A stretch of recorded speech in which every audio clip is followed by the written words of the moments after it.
Hey, welcome to TYT RotoWire. I'm Heather Ankeny alongside Chris Liss and Michael Shore. So shockingly, last Friday, Percy Harvin dealt to the Jets, seemingly out of nowhere. But apparently there's been some trouble brewing in the locker room, even leading back to the Super Bowl last year, where apparently he got punched in the eye right prior to that. But how is that affecting, I guess, Seattle? Does it really affect the Jets? And is Seattle, are they on the way down anyway? Yes, for the last question. I mean, they're not going to be terrible. They'll probably go 9-7, 10-6, something like that.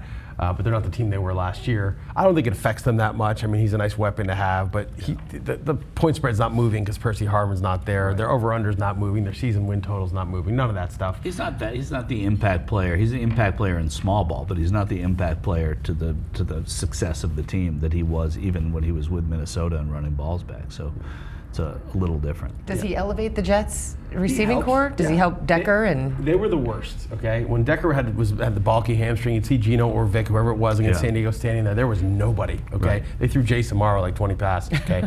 So now they've got Amaro, who catches it sometimes, but is a good, receiving target, moves well. You got Decker, who's getting healthy, and now you get Percy, who can do trick stuff, take handoffs. Ivory's a good running back.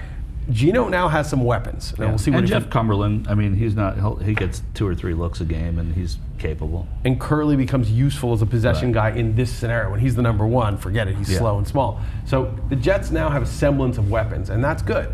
And Gino will get a real half-season test of, okay, now you've got something, let's see what you can do. And he has a line, which is important. Yeah, so, it's not a bad setup. The problem is Harvin, obviously, in that system, I'd be surprised if he had a ton of value. He may have some, and I do think it cuts into Decker's value ever so slightly, but Decker's the most valuable Jet receiver. And are you hanging on to Percy Harvin? Yeah, just to see. Yeah, I definitely would. I mean, because they're going to have to go to him because of what Chris just said. I mean, he's hands in the field, and that's why they got him. I mean, trades in the NFL never happen. The Jets knew. I mean, the Seahawks were asking for a lot for him. They were asking. They asked, I think, Kansas City for Travis Kelce. Cleveland for Jordan Cameron.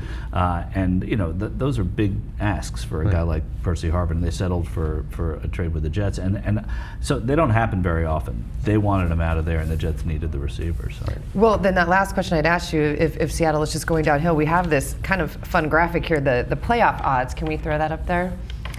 So, doesn't look nearly as exciting as it once did. Oh, you mean their chances of finishing with these different records and different chances of making playoffs? Yeah, but that's not because of Harvin. That's just because they're now 3-3. Yeah. Are they in trouble? I mean, they're not in deep trouble, but the Niners are a good team. The Cardinals are a good team.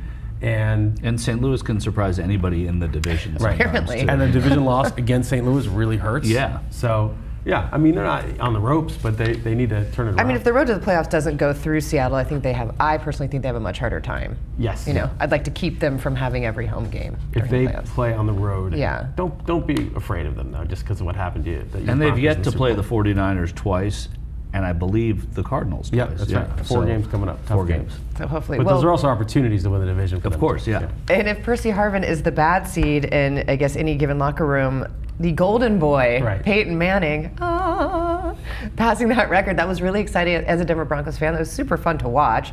Even Colin Kaepernick was sort of had this big old grin on his face.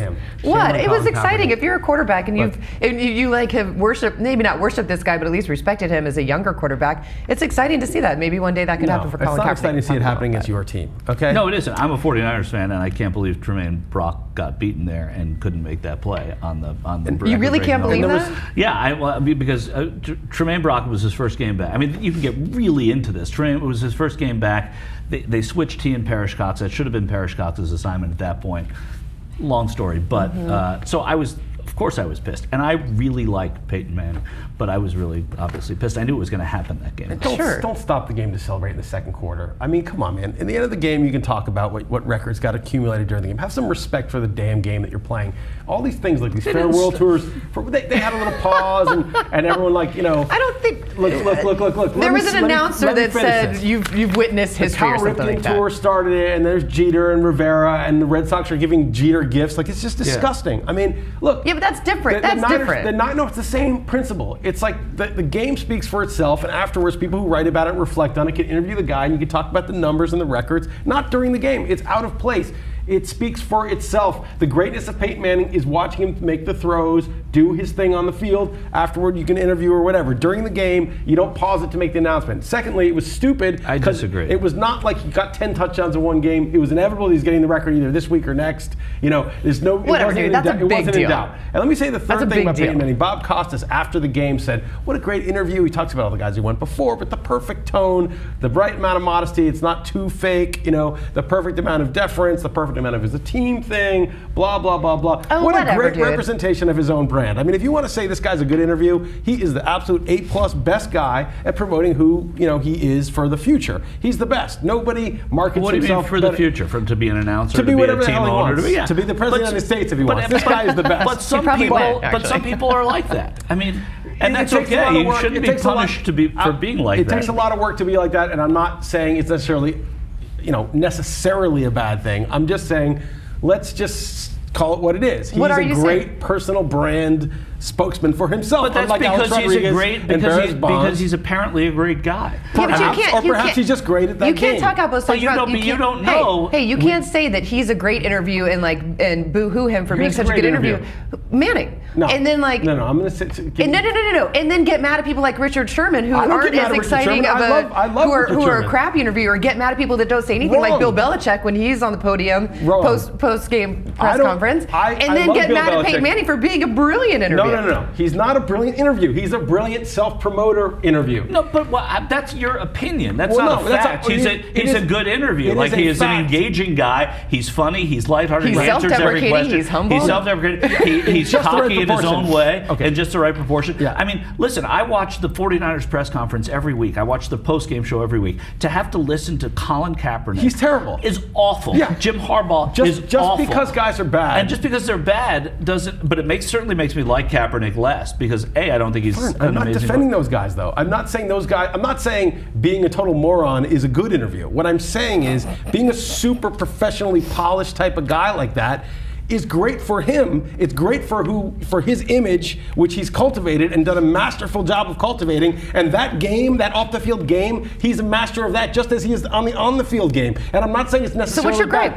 I'm saying let's not confuse that with being a good interview. Richard Sherman is a good interview. Well, okay? he is also he's also a good interview. Okay. Tom Brady's a good interview. No, Tom Brady they said, what do you like to do? This is the NFL Network after Thursday night. What do you like to do in your spare time? Not much. I'm just family and football, really. Totally boring. And he says, I'm pissed off. Brady's pissed off. And Rich Eisen says to him, you're pissed off. He's married to Giselle. He's got 2 MVPs. He's got 3 rings. He's been in the playoffs all these times. What does he have to be pissed off about? But he's still pissed off. That's a real dude. Okay? Well, that's what I'm saying. That's a real person. And I can't stand Richard Sherman. I hated what he did last year. You're a 49ers fan. I'm a 49ers fan. I cannot stand the guy. I'm just saying, let's separate good interview from let's not get so inside baseball. Like, wow, look at how he's mastered the off the field. Look at how he's mastered the off the field game. It's not inside baseball. It's actually outside baseball. No, it's what I'm saying is you're admiring him for how good he is at promoting himself. How good he is at mastering that crowd. It's not interesting. It's not interesting. That's your take to say all the right himself. things every second is not interesting. No, but the guy sells Papa John's for God's sake. It's certainly refreshing when you hear so many people say absolutely nothing. With this time and money, that's what he has to do. Papa John's is the worst thing about Peyton Manning. Yeah, but why does he do that? He's not like some kind of saint. He's just very good. He's got a good business manager. Any player would take that. Name a player who wouldn't take Papa John's endorsement. No one. Tom Brady. Well, no, Tom Brady would take it. He would not do it. He would definitely. If Peyton Manning's wife made as much money as Giselle made. Peyton Manning doesn't need the money, okay? I'm just saying, it's hypothetical. I think Tom Brady would take those. Please, why don't you chime in the comments on what you think about Peyton Manning? Please. It's just annoying that people mistake being a great marketer of your own brand for being some kind of great interview. Who's the best interview in the NFL? Richard Sherman.